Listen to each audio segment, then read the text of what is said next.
여러분 안녕하십니까? hun천병원 김상범 원장입니다. 오늘은 오래간만에 잠만보 나왔죠? 잠만보와 인사드리려 자, 오늘은 어깨 회전근개입니다. 여러분들 회전근개 중요하잖아요. 회전을 하는 어깨의 제일 중요한 구조물이에요. 자, 회전근개인데 이게 우리가 수술을 할 때 참 안 좋은 예우인자들이 있어요. 나쁜 예우인자들. 나쁜 예우인자들. 자, 그래서 회전근개 질환을 평가할 때마다 꼭 확인하는 것들이 있어요. 지금 시간에는 복습인데 나이, 성별, 그리고 증상의 기간, 뇌과적 동반질환, 스테로이드 주사를 얼마나 맞았느냐, 이전에 수술한 거는 얼마나 됐고 어떻게 했느냐, 그리고 기능적 상태, 굉장히 목표에 대해서 알아봐야 되고, 이런 것들, 이 네 가지에 대해서 알아보는 시간을 갖도록 합니다. 잠만보 알았지? 한번. 증상 기간인데요, 여러 가지 정보를 줍니다.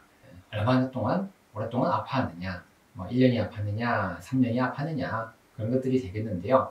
회전근개 조직의 힘과 관계가 있어요. 오래되면 오래될수록 힘이 없어요. 지방이 침전되면서 쭉쭉 늘어나요. 그래서 깨매게 되면 이게 탱글탱글하게 와서 푹 해야 되는데 이게 묵적묵적해요. 막 땡겨오면은 질질 끌려서 오고 막 땡기면 찢어져요. 조직의 힘이 중요하다. 그리고 대축의 정도, 얼마만큼 대축에 대해서 뒤로 말려 들어가 있느냐, 이걸 말려 들어가 있는 걸 끄집어서 당겨서 봉합을 해야 되거든요. 그런 게 대축의 정도다. 전반적인 복원 가능성에 대한 단서를 제공하게 됩니다. 근데 무슨 말이냐면 이게 견봉이 이렇게 있죠. 어깨가 회전근개 여기서부터 들어와요. 들어오는데 원래 모양에서는 여기서 여기까지가 있어야 돼요. 그런데 파열이 되게 되면 이런 모양이 안 보이게 되고 회전근개가 이쪽으로 와 있어요. 여기 와 있고 여기 있어야 될 것이. 그래서 당겨보면 힘이 없어서 찍찍 찢어지기도 하고 너무 단단해요. 땅땅하게 그냥 완전히 그냥 고무처럼 해축이 되게 되면 땡글땡글해서 안 오게 됩니다. 그래서 이런 것들을 보고 우리가 복원이 되느냐 안 되느냐 그에 대한 단서를 본다는 거죠. 오래되면 이럴 가능성이 높다라고 판단을 합니다. 그래서 외국 선생님이 있습니다. 램 선생님과 목 선생님이 두 분이 논문을 써셨어요. 그래서 69명, 65세 이상, 또 파열 범위는 광범위 파열 5cm 이상. 그랬을 때 이렇게 봉합을 하는데 간헐적으로 일단 봉합을 했어요. 결과가 좋은 거를 우수, 탁월 이렇게 이야기해요. 그래서 이 결과가 어쨌든 우수하면 좋다는 건데 44%예요. 별로 안 좋죠? 23%에서 나쁜 결과가 나타났습니다. 44, 20이니까 거의 2배 차이로 더 좋다고 하지만 그래도 크게 막 그렇게 좋아 보이지는 않아요. 그 결과가. 다 램과 목 선생님이 다 곰곰이 생각을 해보니까 수술 전에 증상이 34개월 이상일 경우에는 이유가 안 좋더라. 거의 3년이죠. 그래서 어깨 아프면은 오래 방치하면 안 되고 빨리빨리 잽싸게 병원 가셔야 돼요. 3년이면 안 좋다. 어쨌든 3년이라는 논문상에서 3년이라는 거지 이게 어쨌든 오래되면 안 좋다는 거예요. 자, 그래서 뇌과적 동반질환 모두 알아봐야 되는데요. 특히 여성의 경우가 나쁘다 그래요. 성별도 관계가 있는데요. 그래서 램과 목 선생님이 수술 중에 또 회전근개 조직 상태가 나빴던 경우를 쭉 보니까 24명의 환자 중에서 23명이 다 여자였어요.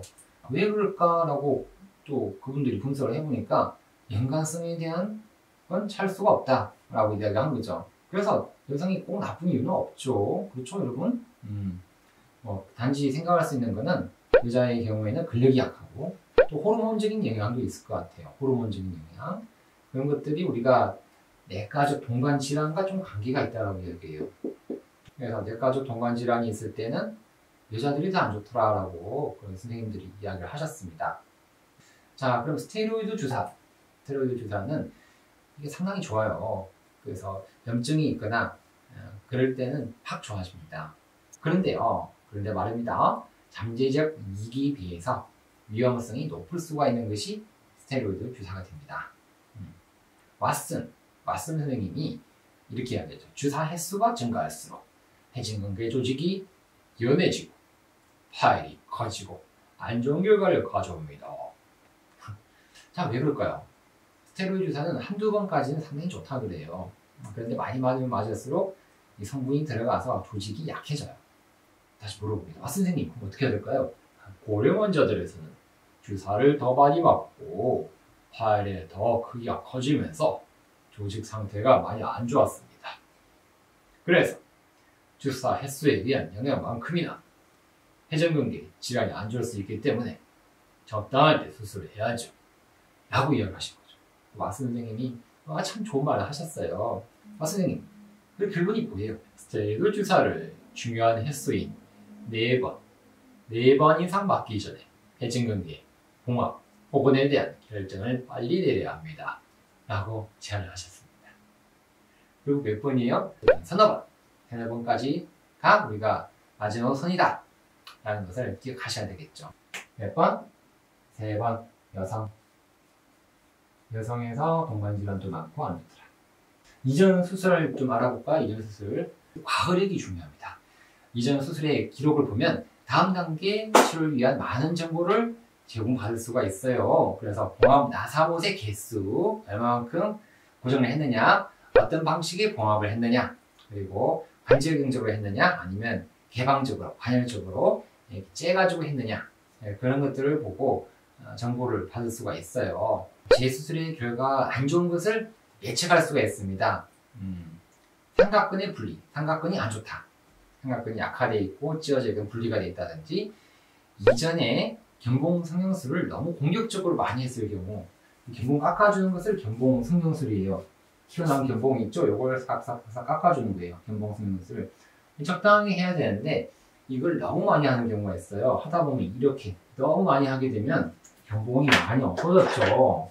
그래서 적당히 해야 되는데 너무 많이 하게 되면 안 좋다. 이렇게 되면 좀 결과가 안 좋습니다. 또 조직의 질이 나쁜 상태에 또 파열이 많이 확장되어 있을 때, 해축이 와 있을 때 등등 이전 수술의 상태가 중요한 거죠. 다 봤습니다. 이전 수술은 어떻게 과거력이 중요하다. 그런 내용들에 대해서 조금 더 영상 준비했으니까 영상을 차근차근 보도록 하겠습니다. 케이스를 살펴보도록 하겠습니다. 61세 남자고요. 나무 일을 하시는 분이에요. 한 달 전에는요, 냉장고를 옮기다가 그만 두두둑 소리가 났네요. 7년 전에 지방병원에서 수술을 했습니다. 관절경적 회전근개 봉합술인데요. 그런데 일단 석 달은 안 남았어요. 또 남자다. 65세 밑에다.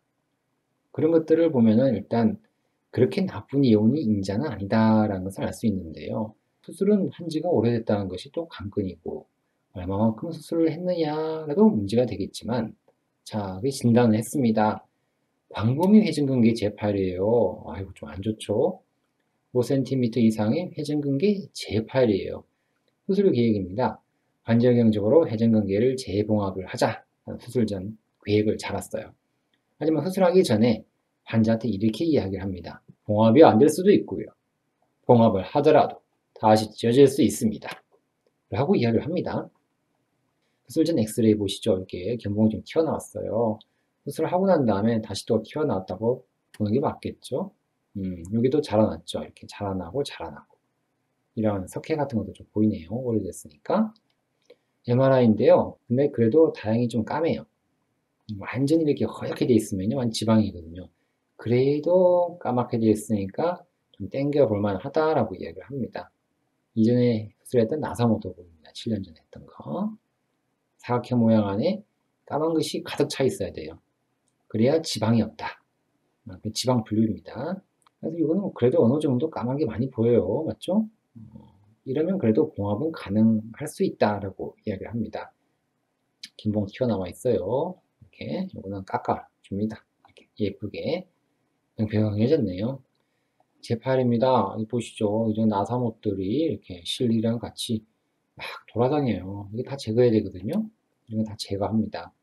이런 것들이 걸려있으면 이게 더 염증이 생기고 아파요. 이게 회전근개고 이게 뼈예요. 원래는 이게 여기부터 있어야 돼요. 근데 파열이 되니까 벌러덩 위로 올라간 거예요. 그래서 여기를 또 깨끗하게 해줘야 돼요. 회전근개가 부착하는 북이라 그러죠. 깨끗하게 부착점을 깨끗하게 하고 난 다음에 이렇게 나사못을 박습니다. 왼쪽에 한 개, 오른쪽에 한 개. 그래서 이렇게 꽤 봉합을 많이 했죠. 꽤 봉합을 많이 해서 당겨 봅니다. 자, 이렇게 해서 쭉 당기는데 2까지 옵니다. 나상호 보이죠? 나상호 보이는데 거의 다 왔어요. 자, 다행히 거의 정상 위치로 봉합되는데요. 조금 더 당겨봅니다. 0차, 0차, 0차 당겨서 2까지 왔죠? 딱 덮어졌죠? 이제 다 덮어졌어요. 예쁘게 됐네요. 요거만 하는 게 아니라 이 실드를 깔아서 2차 교량형 봉합술까지 해주게 돼요. 그래서 2열 봉합이에요. 2열. 2차 교량형 2열 봉합. 후스로 MRI 보니까 어때요? 다행히 여기가 잘 덮였죠? 예쁘게 잘 됐네요. 자, 영상 보니까 조금 더 이해되시죠? 나쁜 예후 임자들, 나이가 많으면 안 좋다. 오랫동안 지속되면 안 좋다. 뇌까지 동반 질환이 있으면서 여성의 경우가 안 좋다. 주사 많이 맞으면 안 좋다. 이전 수술 상태가 안 좋으면 역시 그 다음 수술도 안 좋다라는 것들이 오늘의 요약이 되겠습니다. 마음 도움 되셨습니까? 도움이 되셨다 그러면 좋아요와 구독을 누르시면 감사하겠습니다. 오늘도 건강하고 행복한 하루 되십시오. 안녕히 계십시오.